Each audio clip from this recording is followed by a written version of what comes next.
Bonsoir. Bonsoir. Comment tu vas? En cette fin d'année. En cette fin d'année.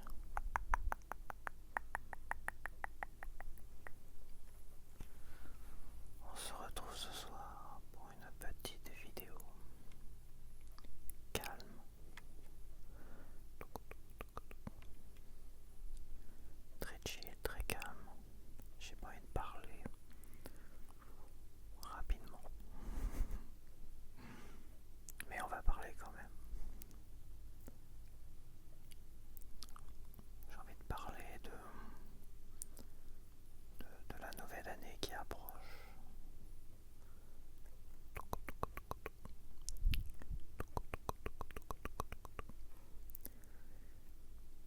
Je ne suis pas du tout effrayé par rapport à cette année qui approche. Et en cela, est-ce que une nouvelle année peut paraître effrayante? Ça, c'est assez bizarre comme façon finalement de penser. Alors c'est ma façon de penser, c'est mes mots. Et quand j'en viens à me dire je suis pas du tout effrayé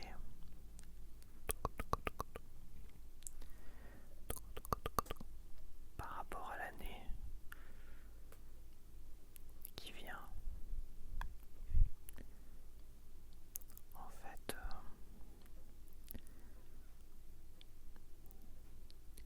est-ce qu'une nouvelle année peut être vraiment effrayante? Oui, je pense que oui en fait, car c'est l'inconnu, c'est le futur.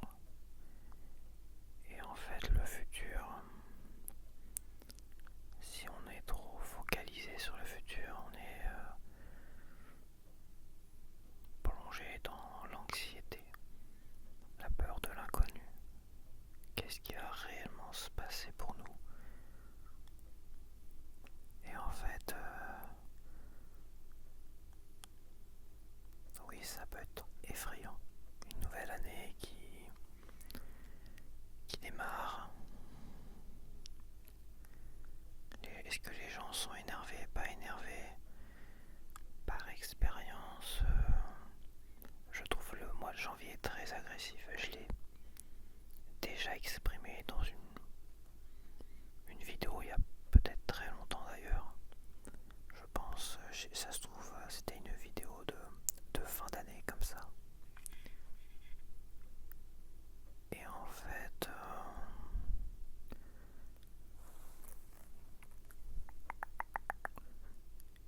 et en fait,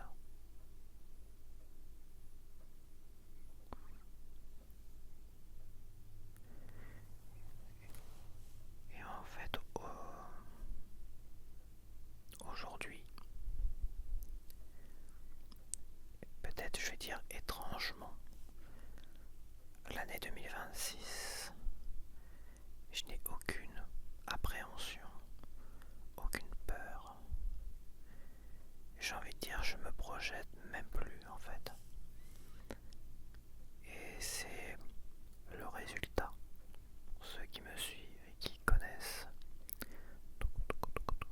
mon travail de développement personnel, on va dire, personnel à moi, savent que je travaille énormément à l'instant présent et que ça me fait un bien énorme. Mais c'est très difficile à tenir, c'est très difficile à maîtriser. Et à la fois, ça ne demande aucune maîtrise.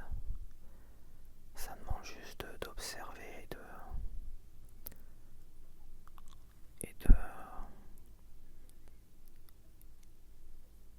vivre dans le présent, ne pas vivre dans le passé, où c'est cultiver finalement la frustration, cultiver les vieilles rancœurs, et ne pas vivre dans le futur, où c'est cultiver nos peurs, peur de l'inconnu,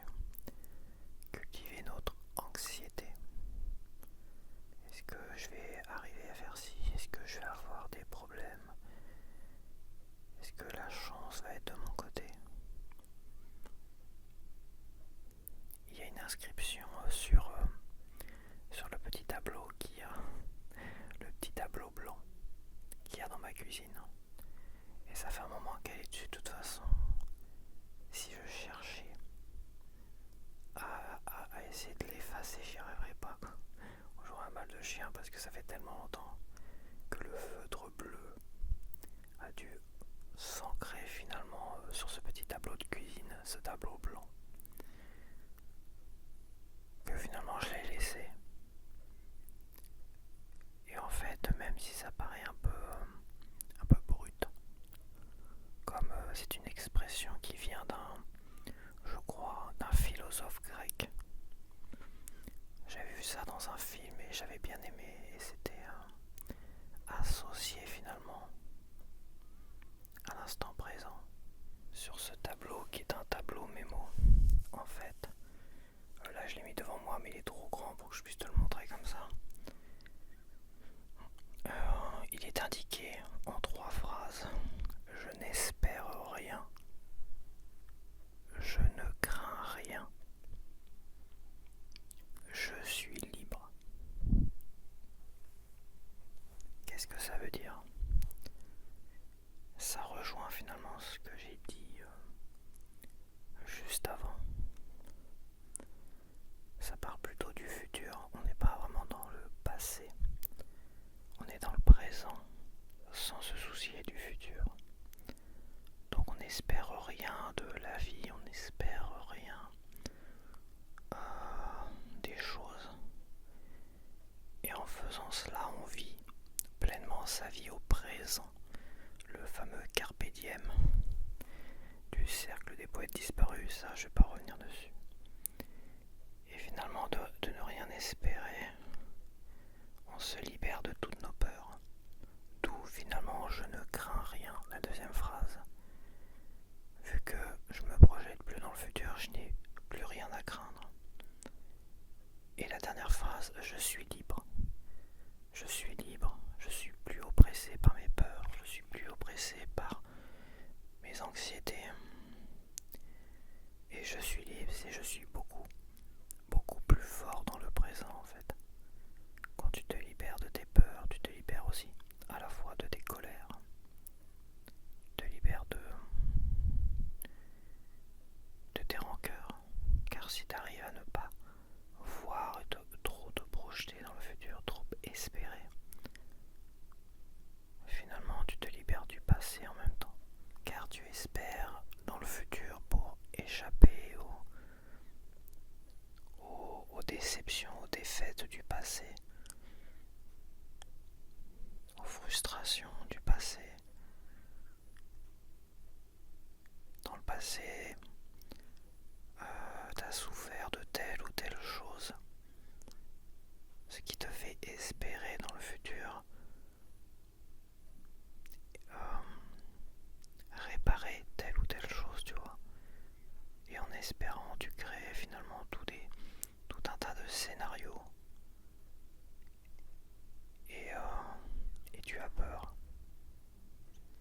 Et tu finis par avoir peur d'échouer, par exemple, tout simplement.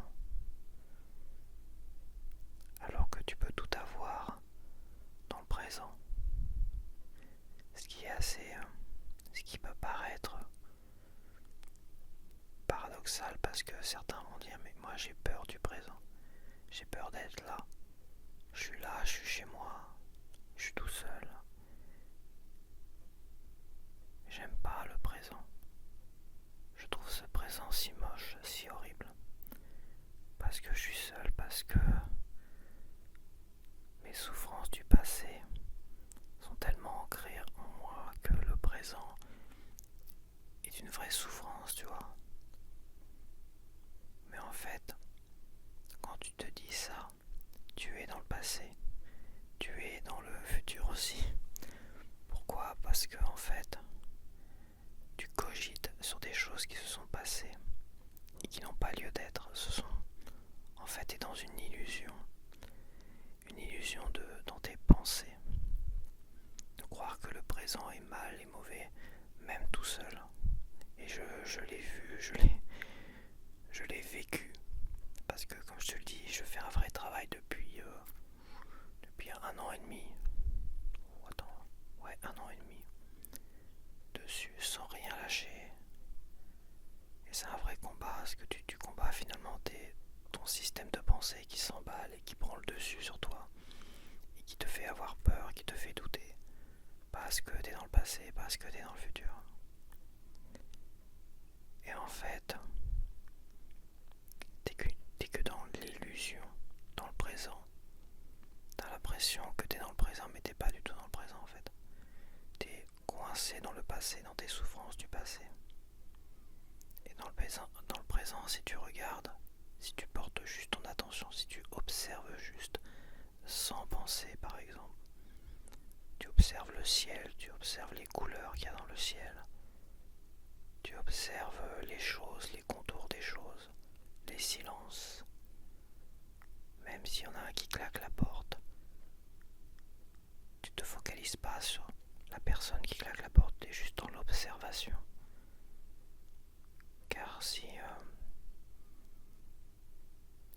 tu laisses les pensées prendre le dessus, évidemment tu vas aller dans le futur où ce même voisin n'arrête pas de claquer la porte et ça va t'énerver. Et finalement tu vas revivre dans le passé encore, dans les énervements, les rancœurs et tout ça. Quand tu te poses sur le présent, tu regardes les choses sans les analyser. Et c'est très important. Tu ne dois pas les analyser en fait. Car si tu analyses toutes les choses qu'il y a autour de toi, les décorations de Noël, l'horloge, l'heure qui passe, la moindre chose, si tu les analyses, tu laisses ton système de pensée prendre le dessus et t'emmener avec lui dans le passé. Et évidemment, il va t'emmener dans le futur en te promettant évidemment mondes et merveilles, te promettant que ça va très bien se passer. Et en fait, tu vas cogiter dans le futur, tu vas espérer. Et à trop espérer, tu finiras par angoisser. Angoisser et avoir peur d'échouer et tout le tralala. Je pense tout le monde fonctionne comme ça. Le moindre rendez-vous, on est dans...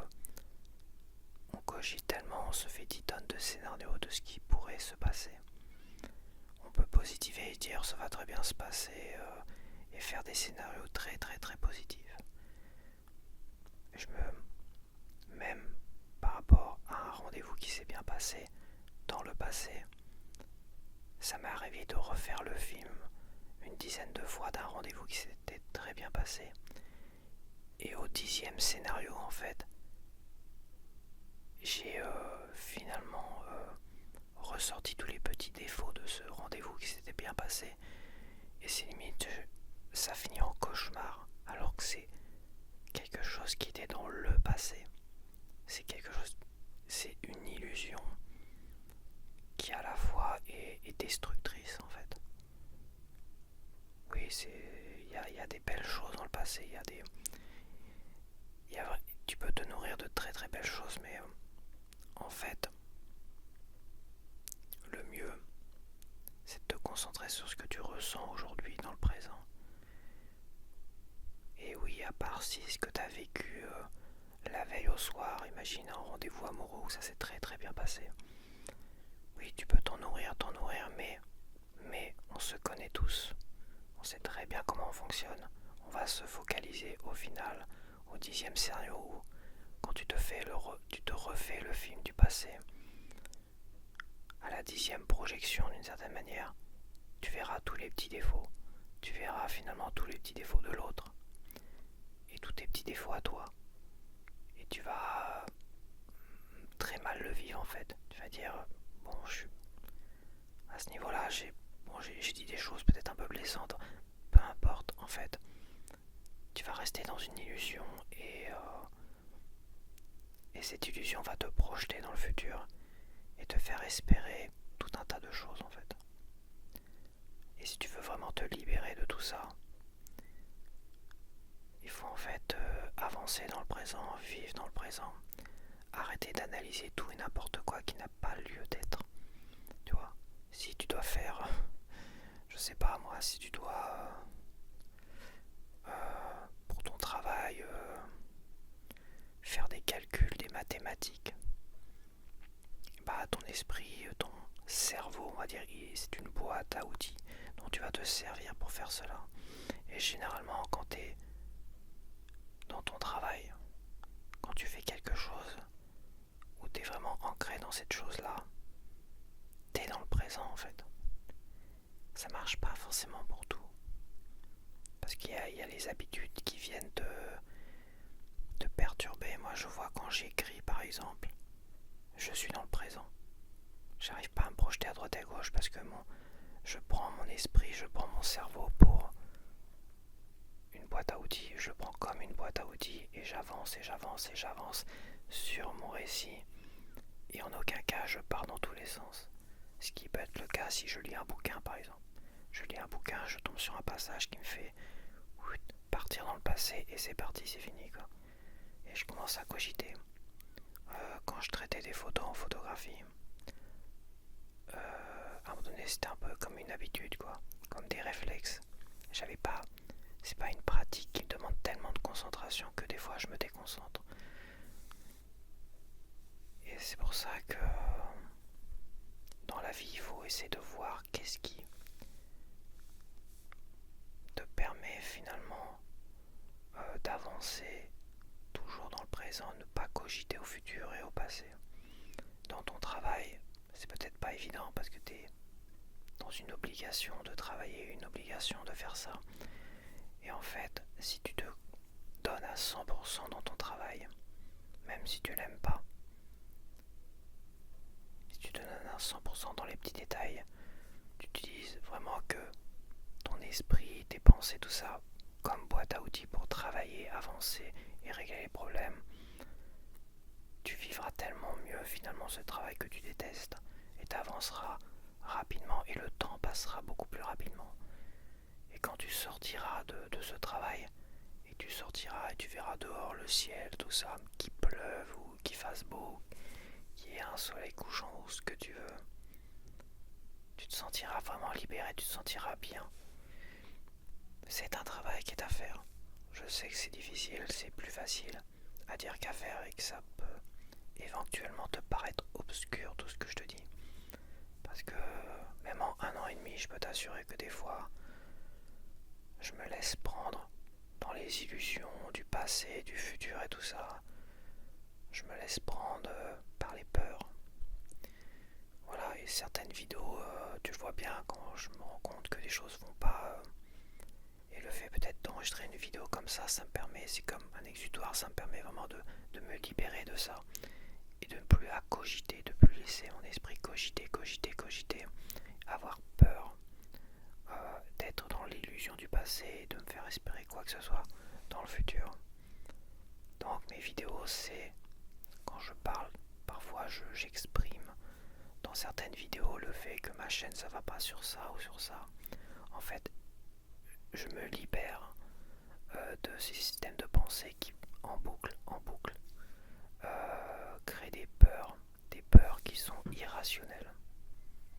C'est des peurs irrationnelles, il y a des peurs qui sont rationnelles, c'est la peur de, évidemment la peur de si je suis proche d'un ravin, t'as une peur qui est rationnelle où il faut pas que je me rapproche de trop près sinon je vais tomber.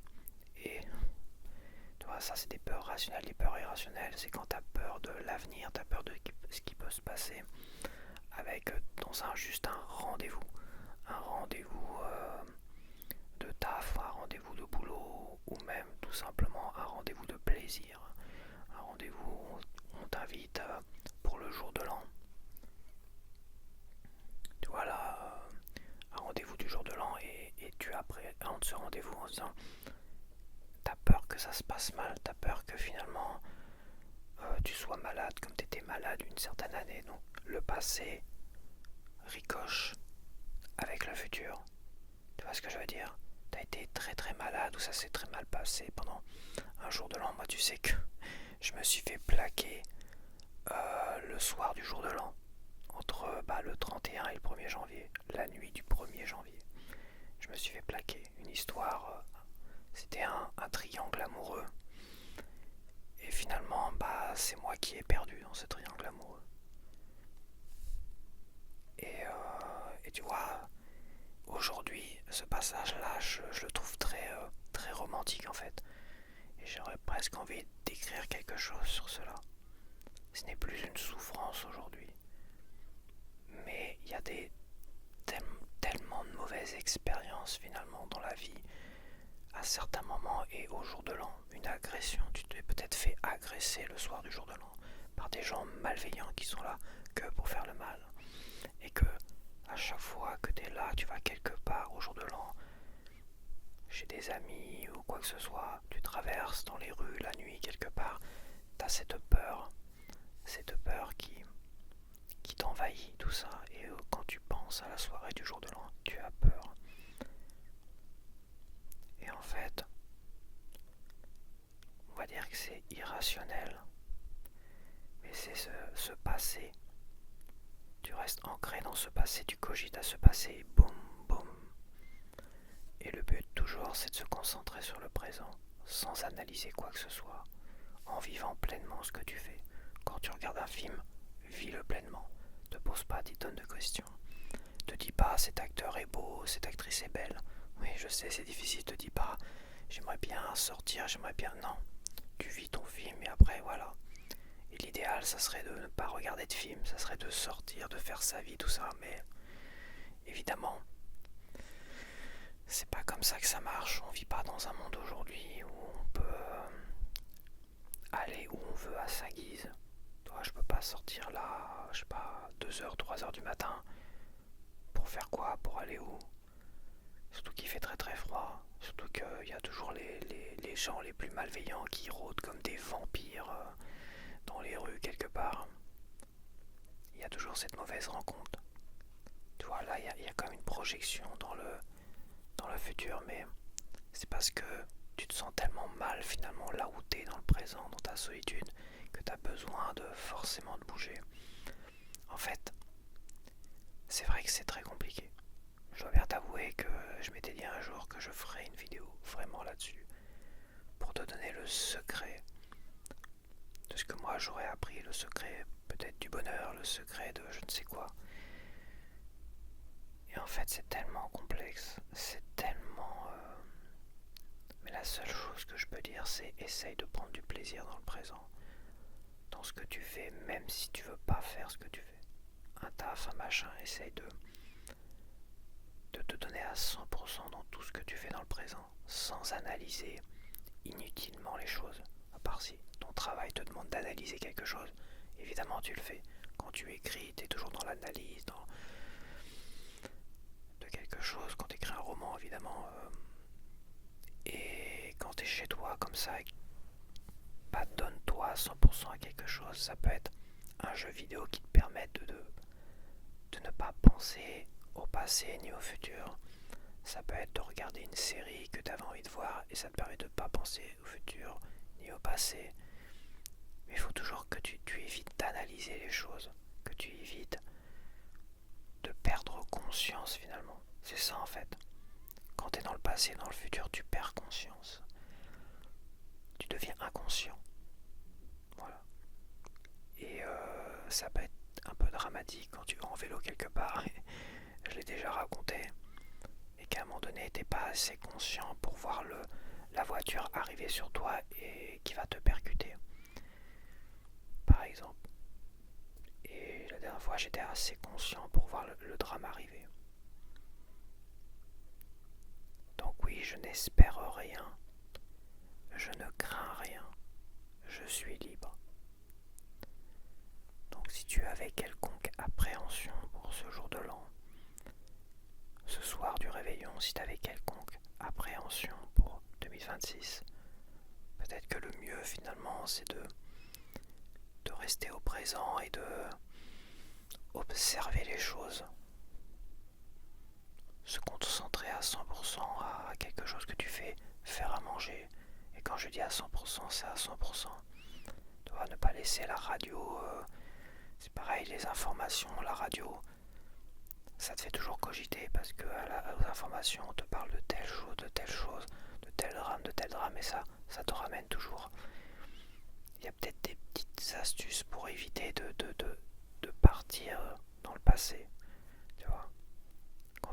manger, tu te concentres sur les aliments, tu mets pas la radio, tu peux mettre un peu de musique. Mais la musique, ça peut peut-être te rappeler certaines choses. Si c'est des choses qui étaient agréables, pourquoi pas. Mais c'est pas la meilleure façon de s'entraîner. Entraîne-toi sur les aliments, sur les formes, sur les odeurs. Et tu verras que tu vas te libérer finalement de cette anxiété qui parfois t'oppresse. En attendant le jour de l'an, tu peux déjà le faire, tu peux déjà te dire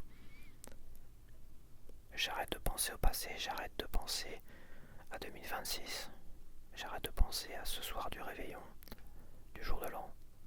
Quand je fais à manger, j'arrête d'analyser, j'observe tout.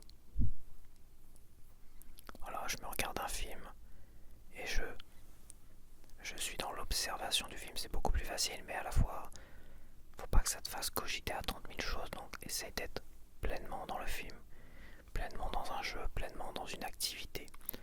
Tu vois, une activité qui te permette de rester vraiment dans le présent. Tu peux observer quand tu sors dehors par exemple, tu peux observer le ciel, c'est un bel ancrage au présent en fait. Pour moi ça marche énormément. Quand je suis en vélo par exemple, des fois quand je suis inconscient, je suis dans ma tête en train de cogiter, j'ai presque les yeux par terre en fait. J'ai les yeux sur la route, presque au sol, et quand je relève la tête et que j'observe le ciel, ça n'empêche pas que tes yeux sont quand même vigilants, on voit quand même beaucoup de choses arriver. Parce que ne va pas croire que quand tu es dans tes pensées, avec les yeux au sol sur la route, tu es totalement vigilant, c'est faux en fait. Tu es totalement vigilant quand tu as les yeux vers l'horizon. Quand tu as les yeux vers l'horizon, tu vois le ciel, tu vois aussi la route au loin. Et tout ça d'ailleurs, quand tu es en voiture, quand tu as appris, si tu as ton permis de voiture, on te dit toujours il faut observer devant, tu vois, pour voir les choses arriver. Il faut toujours regarder devant, droit vers l'horizon. Et dans la vie c'est pareil, dans le présent c'est ça. Quand tu auras les yeux droits devant, tu seras plus ancré dans le présent. Tu verras le ciel, tu pourras t'ancrer aussi, voir les belles couleurs du ciel. Et même si bleu, tu peux voir dans la pluie quelque chose d'agréable. Si tu te concentres sur le fait merde, je vais être trempé, tu repars dans le passé, gna gna gna, ça va t'énerver. Oui, je sais, c'est très compliqué, oui, je sais.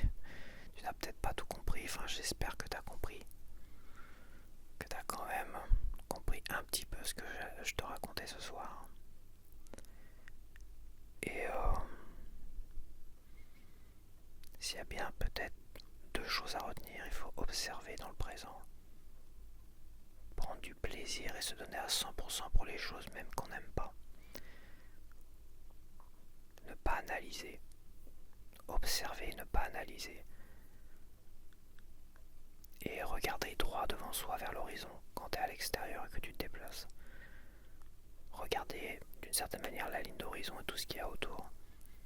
Être dans l'observation. Être dans l'observation, ce n'est pas analyser. Analyser, c'est « Waouh, ce ciel est beau ». Analyser, c'est « Waouh, cette femme est belle ». Ça, c'est analyser. Tu vois ce que je veux dire? Tu peux juste observer sans analyser, en ressentant les choses.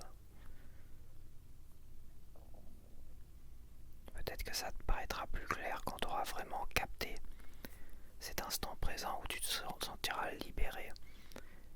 Des fois, c'est même physique. Tu verras que tes épaules étaient trop contractées. Tu verras qu'à un moment donné, tes épaules se relâchent.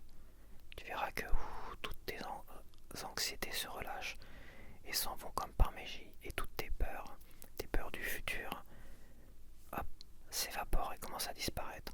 Évidemment, ça finira par revenir si tu reprends les mauvaises habitudes. Mais quand tu auras vécu, tu auras ressenti vraiment cette libération de tout cela, tu comprendras qu'il y a quelque chose quand même. Il y a quelque chose à faire dans le présent. Et que le présent, c'est pas quelque chose de mauvais. C'est pas quelque chose de mauvais même si tu es seul chez toi et tu t'ennuies. Au moins, dis-toi que c'est qu'une impression, c'est qu'une illusion. Voilà. Bon, voilà, c'était un petit blabla de développement personnel.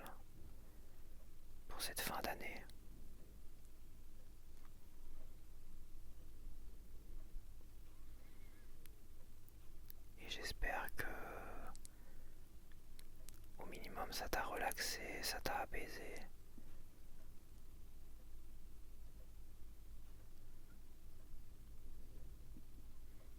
Et au mieux, qui sait, peut-être que ça t'a inspiré, ça t'a peut-être aidé à relâcher ces anxiétés. Et qui sait, peut-être beaucoup plus. Peut-être que tu vas en faire une bonne habitude pour te sortir finalement de ce passé qui, même s'il y a des belles choses, il y a malheureusement, c'est souvent les choses les plus dramatiques qui refont toujours surface et encore et encore. Donc voilà quoi. J'espère en tout cas avoir pu t'apporter un peu de calme au minimum, et c'est toujours le plus important. C'est aussi le but de ma chaîne. Bon allez, je te dis à la prochaine. Porte-toi bien, porte-toi bien, porte-toi bien. Allez, bye bye.